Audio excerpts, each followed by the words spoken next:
This is Scott Fitzgerald. He's a Republican. He's the leader of the state Senate in Wisconsin. This is Scott's brother, Jeff. Jeff is leader of the state Assembly in Wisconsin.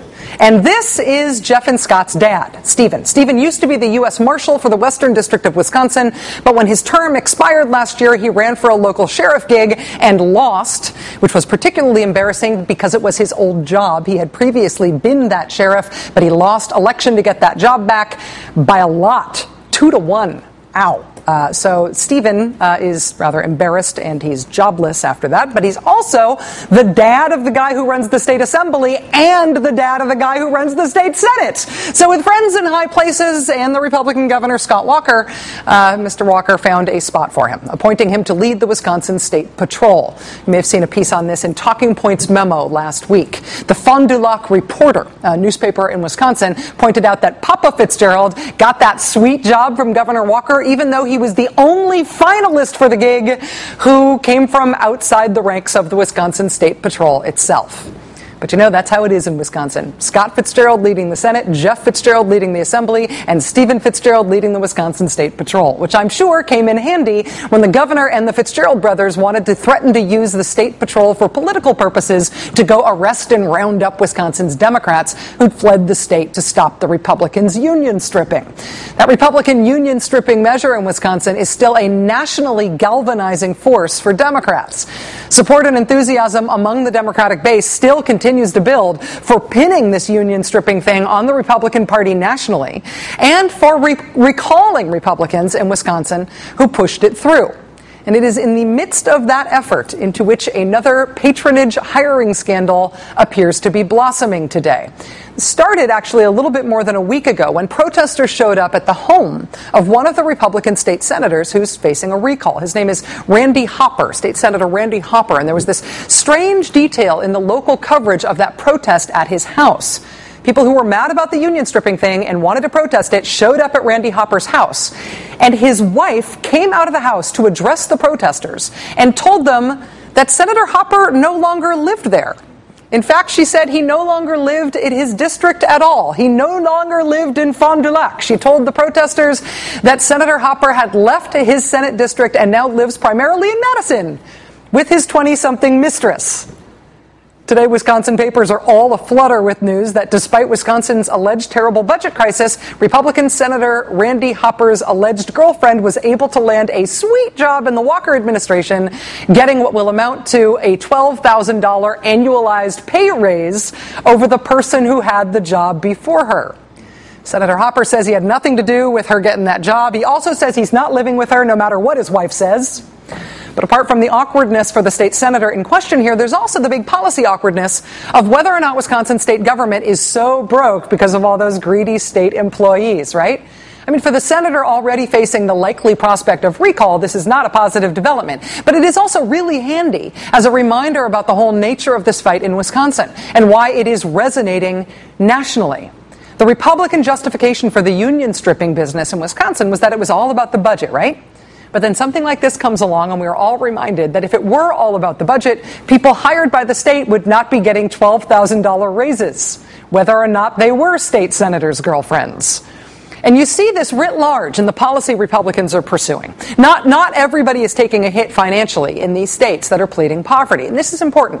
These Republican governors and Republican legislatures all over the country keep saying that they're broke. They keep saying it's about the budget, it's about the budget, it's about the budget. But they are being incredibly generous to some with their budgets. Whether it's state senators' girlfriends or the forces in our society to whom they would like to redirect what are now public assets, there are some people who are making out like bandits toward whom states pleading poverty are being incredibly generously profligate. In Maine, for example, the Republican governor there wants to spend $30 million giving a tax cut to about 550 individuals, 550 of the state's millionaires. In Ohio, House Republicans say they want to spend $10 million to give the petroleum industry in their state a tax break. Pennsylvania's Republican governor wants to spend big on business as well. His tax proposals have been estimated to cost the state between $200 and $833 million.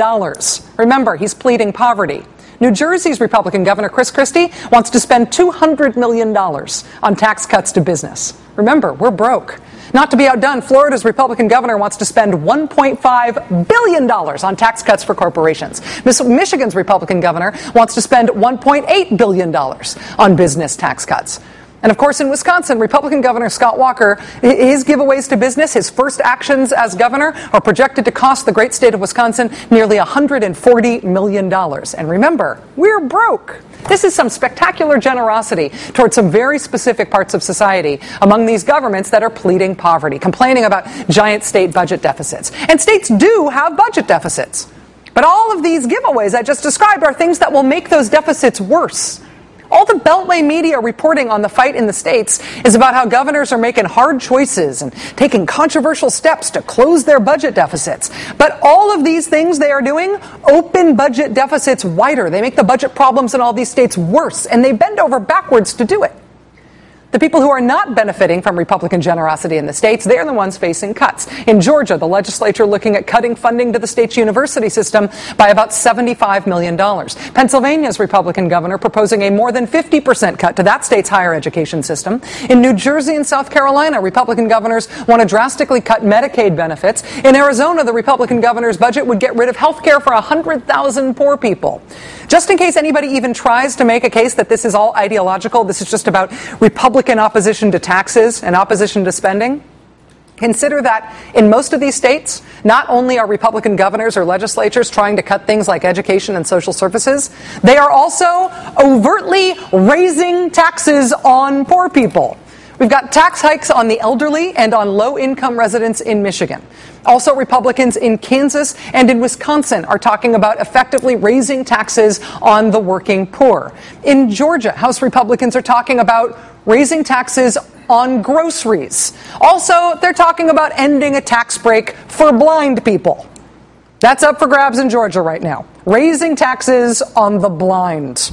And just to spread the pain around, in Maine, the Republican governor's proposed budget would raise property taxes for the middle class.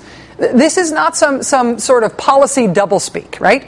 This is Republicans proposing tax increases. I keep hearing that what Republicans are doing in the states is about closing the budget gaps. When you give away hundreds of millions of dollars to businesses, when you give those away as state revenues, that makes your budget problem worse, not better. And every time the national media reports these states that are giving these huge tax giveaways to businesses as closing the budget gap, they are wrong.